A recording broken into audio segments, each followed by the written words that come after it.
రామాపురంలో గుడి ఓపెనింగ్కు సురేష్ వాళ్ళు వచ్చి పిలిచి వెళ్ళారంటూ సౌమ్య భర్తతో చెప్పింది. పిల్లలకు కూడా స్కూల్ హాలిడేస్ కాబట్టి వాళ్ళని తీసుకుని వెళ్ళని అడిగింది. సరే అన్నాడు రాఘవ. గుడి ఓపెనింగ్ అంటేనే ఊరందరి పండగలాగా చాలా ఘనంగా చేసుకుంటారు. పక్క ఊరి బంధువులను పిలుచుకుంటారు. ప్రతి ఇంటిలో పిండి వంటలు చేసుకుంటారు.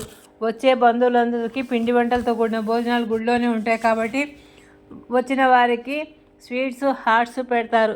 ముందు రోజే గుడికి వెళ్ళడానికి పూలు పండ్లు టెంకాయలు పసుపు కుంకుమలు అభిషేకాలు చేసేవారైతే దానికి కావాల్సినవన్నీ గుడికి వెళ్ళేటప్పుడు తీసుకువెళ్ళడానికి రెడీగా పెట్టుకుంటారు. ఉదయం అందరూ తలస్నానాలు చేసి ఇంటిలో దీపం వెలిగించి గుడికి కావాల్సినవి ప్లేట్లలో సర్దుకొని దాని మీద కొత్త క్లాత్ కప్పి రెడీగా పెడతారు. వచ్చిన బంధువులతో పాటు మొదట వెళ్ళి ధ్వజస్తంభ స్థాపన విగ్రహ స్థాపనలు అయినాక పూజారులు మంత్రాలు చదువుతుంటే అవి మైక్ ద్వారా వినిపిస్తూనే ఉంటాయి.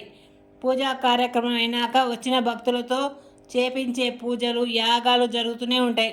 భక్తులతో పాటు పిల్లలు చేసే సందడి చాలా ఉన్నా అవి ఏమీ గుడి ఓపెనింగ్ అప్పుడు కనిపించవు. మంత్రాలతో గుడి లోపల బయట మారుమోగుతూనే ఉంటుంది. ఊరి జనాలు బయట నుండి వచ్చిన వారు అందరిది ఆ పండుగ అనే భక్తి భావంలోనే ఊరి జనం అంతా ఒకటే మాటగా ఒకే భావనతో దైవభక్తితో నిండిన ప్రత్యేకమైన వ్యక్తుల్లాగా కనిపిస్తారు. ఏమంటారు పిల్లలు? మీరు ఎప్పుడైనా వెళ్ళారా ఇలాంటి గుడి ఓపెనింగ్స్కి? మీకు ఎలా అనిపించింది? గుడ్ నైట్ పిల్లలు. నా కథ నచ్చండి లైక్ చేయండి, షేర్ చేయండి, సబ్స్క్రైబ్ చేయండి, గంట సింబల్ నొక్కండి. నా కథలు నోటిఫికేషన్గా వస్తాయి.